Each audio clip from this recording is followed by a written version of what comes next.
আল্লাহ রাসূল সাল্লাল্লাহু আলাইহি ওয়াসাল্লাম বলেন,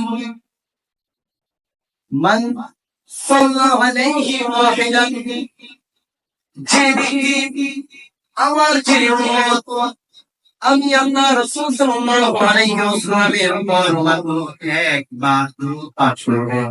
কতবার দুরূদ পাঠ করবেন? একবার। মান সাল্লা আলাইহি ওয়াহিদা, একবার মাত্র যে আমি রাসূলের উপরে দুরূদ পাঠ করবেন, আল্লাহ সুবহানাহু ওয়া তাআলা আমার এই বান্দার উপর সাল্লাল্লাহু আলাইহি ওয়াসাল্লাম, আল্লাহ রাব্বুল আলামিন আমার এই বান্দার উপর 10 বার গফর রাখবেন। সুবহানাল্লাহ।